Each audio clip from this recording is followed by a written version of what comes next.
Do I plan on publishing any more of my canna-graphic novels based on Moby Dick? I do, but it's actually a bit of a sad announcement, or at least a change of thinking for me.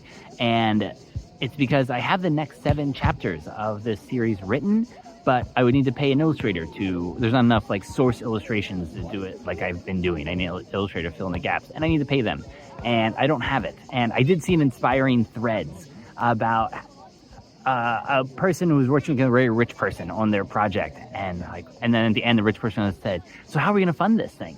And the girl listening thought, "It's like 20 grand. You'd put on your credit card. You have millions."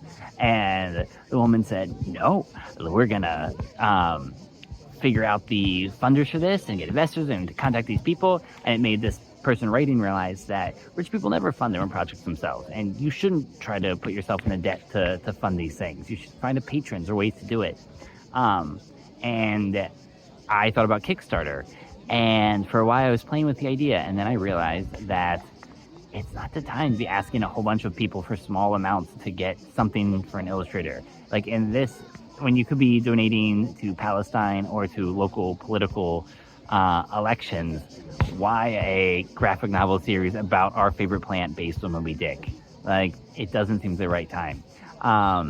And so instead, I'm going to take a year, because it's a year until my youngest is going to turn 4. And I've had friends say that that's when life really shifts, is when your youngest turns 4, and there'll be a lot more time. So instead, I'll focus on the kids and reading and working on my foundation of like archiving and digitizing all the books I read and my notes and my memories, and kind of getting ready for the next stage.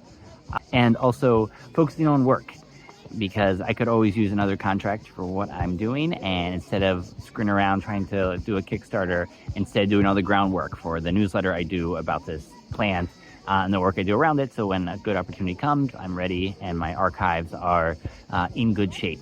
And so this next year is going to be still making videos for all of you, probably not quite the same pace, but also just working on my own like foundations of knowledge and my digital brain and image collection for my graphic novels, and running out a lot of the grounders of my creative work so that when I need it, I can just access it in the future.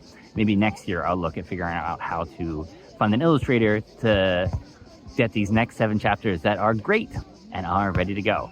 So there's my announcement. I have a bit of a different year, and yeah, thanks to everyone who's been interested in this project and supportive along the way.